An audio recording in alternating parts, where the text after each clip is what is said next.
Will we succeed? Let's get the views now of a long-standing Brexiteer and a captain of industry, former Director General of the CBI, Lord Digby Jones. Lord Jones, Happy New Year to you.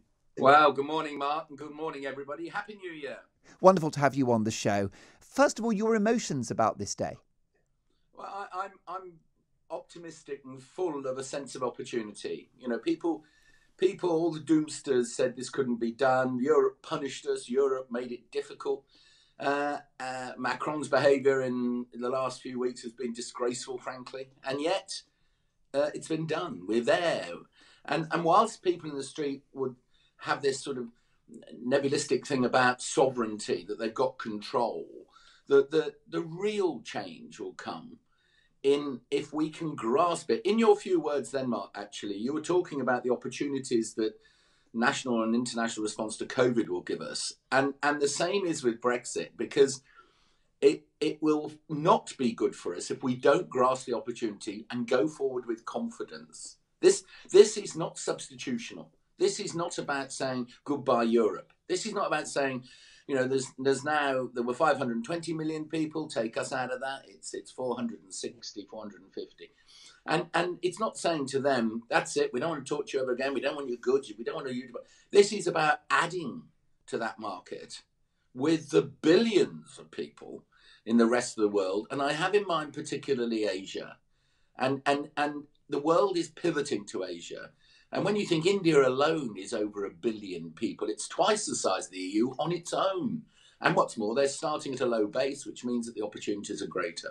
So I would like to think this morning that the most passionate Remainer and a lot of the media, I mean, some of the media yesterday, when I was watching it, you'd have thought the nation was in mourning. I mean, it is appalling to see how some people are still looking in the rearview mirror and they're not looking through the front windscreen. And it won't fail, but it won't be brilliant unless we grasp it and go forward. And you know, if you look at India, this is a good example. You know, in India want to sell more agricultural produce into sophisticated markets.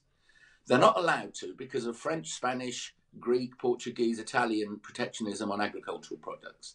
So for that reason, they won't let British financial services, banks, insurance companies go into India. So if we can say, you can bring your stuff into us, it increases choice in the supermarket. It will be more competition. It'll bring down the price.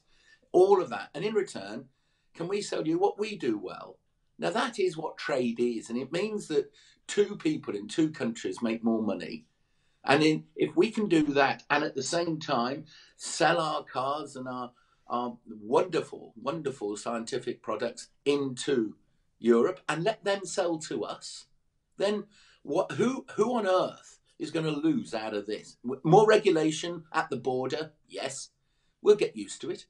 By the way, so will Europeans have to get used to it. Well, my argument, and Lord Digby Jones, you are the expert on industry, but we got a deal that everyone said that you wouldn't get a deal with the EU that was zero tariff, zero quota, if you were going to have access to the single market, and you wouldn't get it for free. Well, we've got all of that.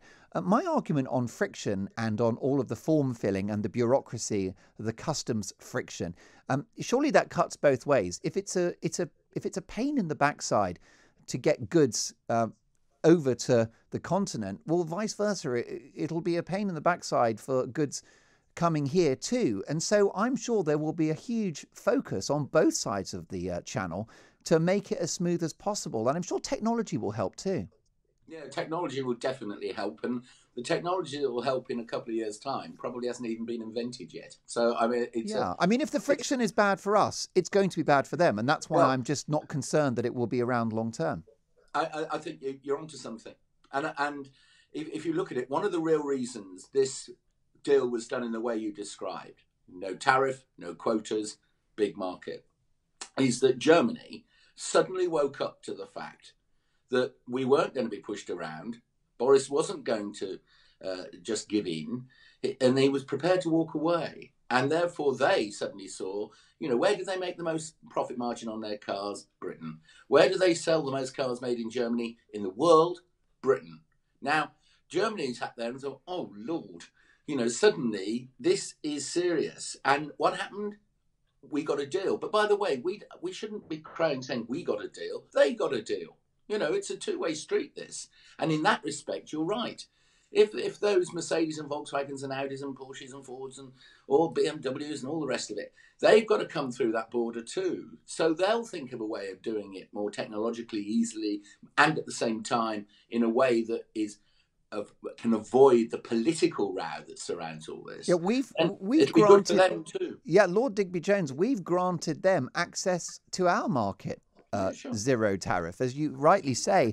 In terms of those trade deals globally, and this is another point, the reason why we needed an independent trade policy is simply that the European Union, being a bloc of so many countries with different types of economies and different interests from various member states, I can't see in the medium or even potentially in the long term, the EU ever doing a trade deal with, let's say, India or the United States. I actually don't see how it's possible given the divergent interests of the bloc. Whereas, of course, the UK is one independent sovereign nation, and trade deals with countries like America and India should be pretty doable in the short to medium term. Well, yes, all of that is right. I think where that's slightly generalistic on that side is that this has proved, by the way, the whole thing has proved that Germany run the EU. And by the way, that's not an anti-German statement. You know, if I paid for it, I'd want to run it. So, I mean, they pay for it, they run it. And what Germany wants, Germany gets. So if Germany wants a trade deal with China, the EU will have a trade deal with China. Now, that doesn't say much. That doesn't say much for the collegiate atmosphere if you're Estonia or Latvia or Portugal or Greece or something. But it is true to say that if Germany wants something, Europe does it. So I think there's the point about, well, I've got to bring 27 countries with me. They do what they're told. I mean, it puts the lie into European cooperation. European cooperation exists if Germany wants it to. But I think it is true to say that it's easier to do it if you're a sovereign country on your own with a history. Remember, you know, there's an enormous friendship history that goes around the world with Britain. We're arrogant, we're pompous, we're a bit slow, but we're good traders. We're not protectionists. But in our nature, we're a huge trading nation, and we open our markets to people. It's what we do. So we start ahead of that game. And if we can only now put the ball in the net, then it's only a good thing. But remember, it's not substitutional. As far as Europe's concerned, it's accretive. It adds to what's already there. Well, I remember during the awful period of parliamentary deadlock over Brexit, you spoke to Julia Hartley-Brewer on this show, and you were ebulliently positive, and you just said, look, it's just irrefutable forces at work here. There has to be a deal, and there will ultimately be a deal. How right you were. I don't think it was just optimism. It was your knowledge of business. Final thoughts in terms of the future and global Britain. Clearly, there are economic challenges and bumps in the road. I don't think anybody should gloss over the fact that this is a transition for our economy.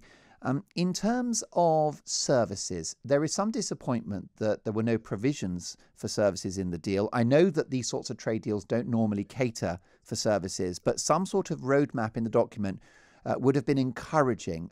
It's a huge part of our economy. What are your thoughts on services? As far as the Brexit deal, the trade deal is concerned, about 80% of our economy is services. But remember, that's not just financial services. I heard some former MEP say on television 2 days ago, financial services is 80% of our economy. That's absolute rubbish. Yeah. By the way, it's hugely important. And the biggest reason is it's not just about 8% of our economy, but it's the biggest tax provider. I mean, it's about 14% of the entire tax take. And it's globally competitive. You know, Europe only does about 8-9% of what the City of London does, pivots to Europe. The rest pivots around the world. We give Wall Street a hard time every day. Frankfurt and Paris aren't at the races in the same respect. So is financial services something where we could do with more in the relationship with Europe? Yes, but it's not fatal. But remember, an awful lot of the 80% the services, there was never a single market in services. When anybody tells you, I was there, I worked with it every day. And we tried to make it happen. It never happened. It never happened. And I'll tell you why it never happened, because the French didn't want it to happen. And until they don't happen between themselves. You know, the Portuguese, if you've got a Portuguese lawyer want to operate in Paris, he can't. So I mean, it's not just a British issue. And the hilarity is, if they try to punish the City of London, that business won't go to Frankfurt or Paris, will it? It will go to New York and beyond. And it'll go to Singapore and Shanghai and everywhere, or Hong Kong, whatever. But the thing, when we use this 80% of our economy as services, a lot of it is incredibly domestic. I mean, a lot of it is service-based on the back of other industries in Britain, which aren't exportable. But there's no reason, by the way, why we can't sell our expertise in services all around the world. I want to sell it to Europe, of course I do. It's a big market, and it's a sophisticated market. But it's one market. There's 450 million people in Europe. There are 1 billion in India. You know, there's 1.2 billion in China. I mean, there's loads of places that we can do this to. And I repeat, that's not an anti-Europe thing to say this. You know, I want to be Europe's good trading partner, but it's not an end game. And we must stop looking at this as, oh, we've said goodbye. We haven't. We really haven't. We've actually said we've opened up our opportunities. You mentioned earlier, Martin, you're right. It's not going to be sunlit uplands. I mean, it's hard work. There are lots of opportunities there that we've got to work hard to do. Skilling up our economy will be a good thing. Making sure that we can actually have more and better skilled people to give young people more opportunity.